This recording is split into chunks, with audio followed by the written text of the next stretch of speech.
ब्रह्मचर्य से बड़ी कोई तपस्या नहीं है। देखो, यहां संकोच का त्याग होकर चर्चा हो रही।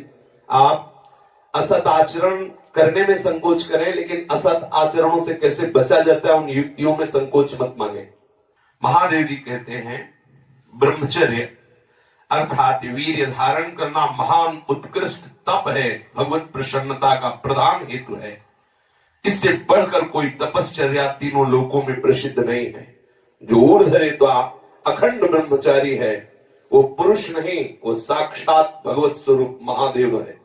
इस मार्ग में कोई किसी भी संप्रदाय का हो, किसी भी परंपरा का हो, ब्रह्मचर्य की विशेष आवश्यकता है। जब तक आपके जीवन में ब्रह्मचर्य का संयम नहीं होगा तब तक आपको भगवदानंद की प्राप्ति हो ही नहीं सकती। ये जो हमारा अखंड भजन नहीं होता, जो हमारे हृदय में उत्साह नहीं बढ़ रहा भगवत प्राप्ति का, उसका कारण है ब्रह्मचर्य का नाश। जितना एक कामुक व्यक्ति अंधा होता है उससे बढ़कर कोई अंधा नहीं होता। नेत्र दोनों फूट जाए उसे अंधा नहीं कहते, उसको तो मार्ग नहीं दिखाई देगा। लेकिन जो कामुक पुरुष है, जो मदांध है, जो विषयों में अंधा, उससे ज्यादा अंधा कोई नहीं होता। लोक परलोक सब कुछ नष्ट कर लेता है। ब्रह्मचर्य की अपार महिमा है, परंतु आज हमारे नीच वातावरण में ब्रह्मचर्य को धूल धूसरित किया जा रहा है। ये महापुरुषों के वचन है, बिल्कुल अक्षरशः सत्य है। एकांत में चिंतन मनन करने के बाद आपकी श्रवणेंद्रिय तक पहुंच रही है बात। आज की नीचता, आज का मनोरंजन ब्रह्मचर्य को धूल धूसरित कर रहा है, ब्रह्मचर्य का नाश कर रहा है। कोई समझ ही नहीं रहा कि कितनी बड़ी हम भयानक गलती कर रहे हैं। ये वीर शक्ति हमारे प्रभु की अद्भुत कृपा है। अगर इस पर हम दृष्टि डालें तो आप जिस मार्ग में चलना चाहेंगे उस मार्ग में आपको बहुत बड़ा बल, बहुत बड़ा संबल, बहुत बड़ी सामर्थ्य मिलेगी ब्रह्मचर्य से। ये भगवान की कृपा शक्ति है। जो इसका पतन करते हैं निसंदेह हो किसी योग्य नहीं रह जाते। ब्रह्मचर्य का ह्रास जीवन का नाश अर्थात मृत्यु, संपूर्णतया सत्यनाश, सर्वनाश, मृत्यु, ब्रह्मचर्य नाश, सुख का नाश, आरोग्य का नाश, तेज का नाश, विद्या का नाश, बल का नाश, सामर्थ्य का नाश, स्वातंत्र का नाश, धर्म का नाश, भजन का नाश ब्रह्मचर्य के नाश पर है। यदि आपने ब्रह्मचर्य नष्ट कर दिया तो आप किसी काम के नहीं रह गए। आधार स्तंभ टूट गया तो चाहे जितना सुंदर भवन हो नष्ट हो ही जाता है। धर्मनाश होने से संपूर्णतया नाश माना जाता है।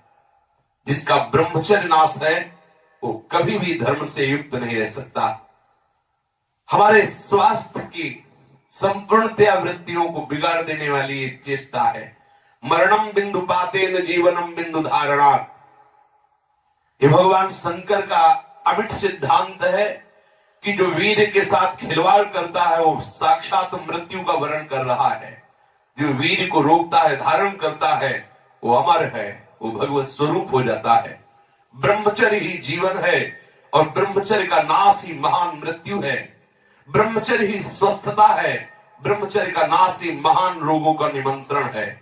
जो अपने इस जीवन शक्ति, वीर शक्ति को नष्ट करते हैं, उनका लक्षण है वो चिड़चिड़े स्वभाव के हो जाते हैं। थोड़ी सी बात में बहुत गर्म हो जाते हैं, दूसरों को अशांत बना देते हैं, खुद अशांत बने रहते हैं। थोड़ी थोड़ी बात में बहुत बड़े अपवित्र कार्य कर बैठते हैं। जिन्हें ब्रह्मचर्य व्रत रखने की बात जिनके जीवन में आए वो महाक्रोधी हो जाते हैं, ईर्ष्यालु हो जाते हैं, पापात्मा बन जाते हैं और घोर विषयों के गुलाम बन जाते हैं। जैसे जैसे उनकी जीवनी शक्ति नष्ट होती वैसे वैसे उनको लगता है कि विषय में सुख और है, इससे नहीं तो इससे, ऐसी वासना बढ़ करके उनकी महादुर्गति हो जाती है। यदि आप अपनी इंद्रियों को नियंत्रित नहीं किए, आपने अपने को संयम में नहीं रखा तो सबसे बड़ी मूर्खता कर रहे हो। आप ठगे गए, अपने आप से आप ठगे गए। सावधान, जिसने अपनी इस जीवनी शक्ति का अपव्यय कर दिया उसका जीवन नष्ट हो जाता है, कुछ भी करने लायक नहीं रहता। वो केवल एक नाटक होता रहता है, अंदर अंदर उसको वही चिंतन चलता रहता है उसी विषय सुख का। और अवसर आने पर ना प्रगट में अवसर ना आया तो चिंतन मात्र से। देखो, इस शरीर में कहीं भी वीर की शक्ति की थैली नहीं है। जैसे पित्त की थैली, ऐसे ऐसे अलग अलग, ऐसे कहीं भी कोई कोष नहीं है। कोई ऐसा शरीर में स्थान नहीं है जहां से आज भी डॉक्टर ऑपरेशन करके निकाल सके कि देखो ये वीर शक्ति का स्थान है।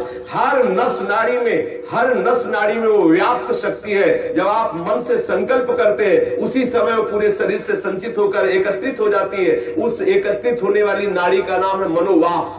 और जिस समय आपने कामता पूर्वक संकल्प, आगे वर्णन आएगा, संकल्प किया उसी समय आप बेकार हो गए। वो भले किसी कारण से बाद में वो शक्ति नष्ट हो, लेकिन बेकार आप उसी समय से हो गए। इसलिए सावधानी पूर्वक गंदे क्रियाएं, गंदे लोगों का संग और गंदे विचारों को अपने अधीन किया जाए। ब्रह्मचर्य के अभाव में हृदय सूखने लगता है। भगवत प्राप्ति की क्या, संसार की उन्नति की भी भावना नहीं रह जाती। लोक परलोक सब उजड़ा हुआ नजर आता है।